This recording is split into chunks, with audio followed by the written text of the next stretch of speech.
गुरुदेव, मैं हिंदुओं की बहुत सारी संस्थाओं से मिलता हूँ और मैंने ये देखा है सभी संस्था चाहती है कि भारत हिंदू राष्ट्र बने, भारत का विकास हो, आध्यात्मिक विकास हो।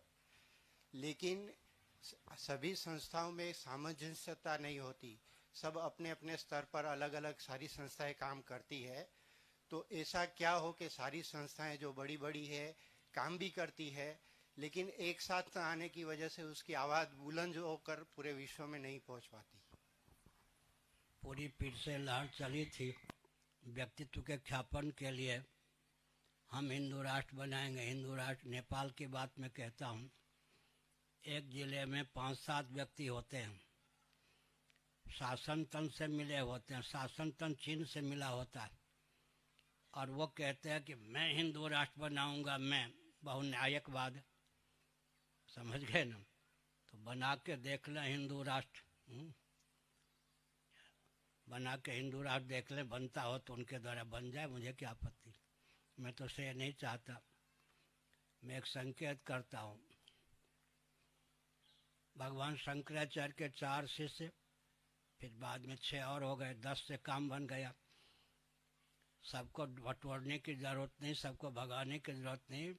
जिनका जन्म ही परमात्मा की प्रेरणा से स्वस्थ क्रांति की समुद्भावना के लिए होता है, उनको साथ देने वाले मिल जाते हैं। ये तो 5 साल की आयु में हमारे पास आ गए, अपने आप आ गए। सुबह 5 बजे लंगोटी लगा के दंडवत करते थे। अब 5 दिन बाद मैं मुस्कुरा देता था, बोलता नहीं था। फिर मैंने कहा घर जाओ, इनको किसी ने सिखाया नहीं था। इन्होंने कहा मैं महान बनना चाहता हूँ, घर में रह के महान नहीं बन सकता। ये बीकम है, ये आ गए कोई ये एमए है विशिष्टाद्वैत से। तो हमने कहा कि स्वस्थ क्रांति की उद्भावना के लिए ही जिनका जन्म हुआ है वो मिल जाते हैं। विश्वामित्र जी स्वयं राम जी के पास पहुंच गए। बाकी राम जी वनवास के ब्याज से जो जो हनुमान जी इत्यादि उनके परिकर थे, सहभागिता का परिचय देने वाले थे, सब मिल गए। इसलिए स्वस्थ क्रांति की उद्भावना ऊपर ही योजना बनती है। फिर ब्रह्मा जी देवता, पिता, ऋषि मुनि को, राक्षसों को भी मर्त्यलोक में जन्म लेने के लिए भेजते हैं। दुर्योधन भी कौन था? कलयुग का अवतार था। दुशासन कौन था? द्वापर का अवतार था। यथा नियुक्तोस्मि तथा करोमि। असुरों को भी भगवान ब्रह्मा जी भेजते हैं, देवताओं को भेजते हैं मर्त्यलोक में। विशेषकर विश्व का हृदय भारत है, यहाँ अभिनय करते हैं। एक विचित्र बात है, कलयुग, द्वापर और कलि की संधि में ही वो अभिनय करके दिखा दिया गया कौरव पांडवों के द्वारा, जो अंतिम चरण तक। पंडित ताराचंद जी ने कहा इस समय भी इतनी विसंगति नहीं है किसी महिला की चीर खींचे जाए, जितनी विसंगति। हमने कहा वो अभिनय कलयुग के अंतिम चरण तक जो दुर्गति होगी पहले चरण में ही दिखा दिए गए, ताकि लोग शिक्षा ले सकें। इसलिए संघ की उपेक्षा नहीं और सबको बटोरने की आवश्यकता नहीं।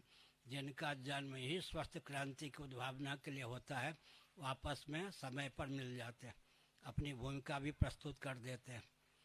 अब उनको प्रशिक्षण देने में कोई समय अधिक लगता है क्या? पवन तनय बल पवन समाना, का चुप साधि रहे बलवाना, राम काज लगी तब अवतारा, सुनित भयो पर्वताकारा।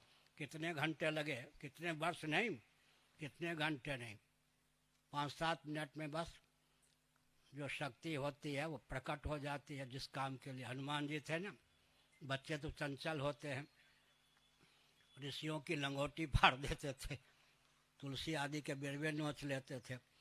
दिव्यदर्शी ऋषियों ने सोचा जब भी हमारे काम आएगा, काम आएगा, अभी तो सब उपद्रव करता है। इसलिए ऋषियों ने श्राप दे दिया, तुम्हारे कार्य का जब समय आवे, किसी के कहने पर तुम्हें अपने शक्ति का ज्ञान हो जाए, उससे पहले अपने आप को भूल जाओ।